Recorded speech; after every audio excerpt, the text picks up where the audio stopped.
കണ്ടിട്ട് പോലും സഹിക്കുന്നില്ല. അകത്തേക്ക് പോയോ? വീടിനകത്തേക്ക് പോയി അകത്തേക്ക് പോയി.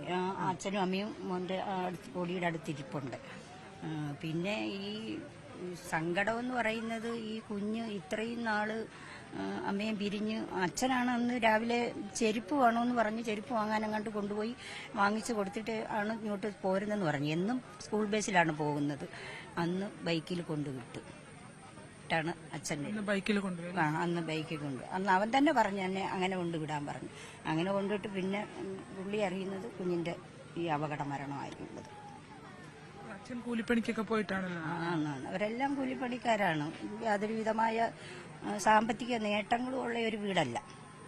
അച്ഛനും അമ്മയും അമ്മൂമ്മയും ഒക്കെ ജോലി ചെയ്യുന്നുണ്ട്. അമ്മമ്മ കുറച്ചുനാള് നമ്മുടെ വീട്ടിലൊക്കെ വന്ന് ജോലിയൊക്കെ ചെയ്യുമായിരുന്നു. പിന്നെ സ്പോർട്സ് ഉള്ളതുകൊണ്ടാണ് ഈ കുട്ടി കൂടുതലുമായിട്ട് അവിടെ സ്കൂളിനെ സ്നേഹിച്ച് കൂടുതലായിട്ട് അവിടെ പഠിക്കാൻ പോയത്. സ്പോർട്സൊക്കെ അവന് വലിയ ഇഷ്ടമായിരുന്നു. അതുകൊണ്ടാണ് ആ സ്കൂളിൽ പോയത്. എല്ലാത്തിനും ബിരുദനായിരുന്നു അവൻ. പിന്നെ വേറെ സ്കൂളിൽ ചേർക്കാനായിട്ട് തീരുമാനിച്ചു. അങ്ങനെ ഇരിക്കുമ്പോഴാ NCC ഉണ്ടെന്നും പറഞ്ഞ് അങ്ങോട്ട് ആ സ്കൂളിലാക്കാൻ പറഞ്ഞു. അങ്ങനെ അത്രയും ശ്രദ്ധയോടെ അവർ അത്തരം കാര്യങ്ങളൊക്കെ ശ്രദ്ധിച്ചിരുന്നു, എക്സ്ട്രാ കരിക്കുലർ ആക്ടിവിറ്റീസ് ഒക്കെ അല്ലേ? അതെ, അവന്റെ ഇഷ്ടത്തിന് ആണ് അവനെ ആ സ്കൂളിലോട്ട് കൊണ്ടുവിട്ടത്. കുറെ നേരമായിട്ട് വന്നിവിടെ നിൽക്കുവാണ്.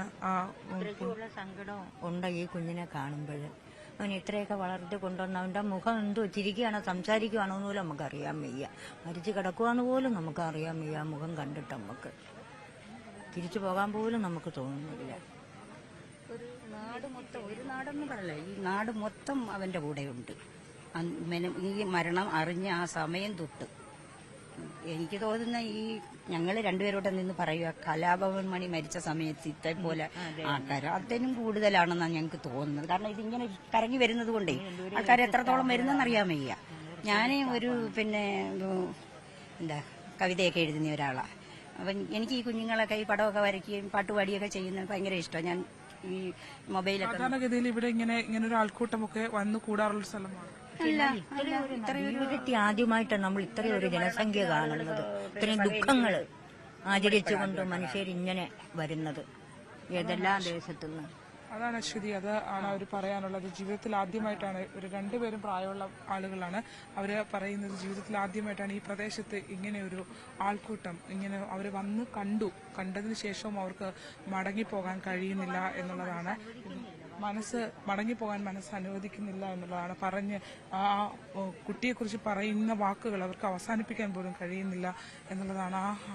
അത്ര ഒരു ജനസഞ്ചയം ഇവിടേക്ക് വരുന്നു എന്നുള്ളതാണ്.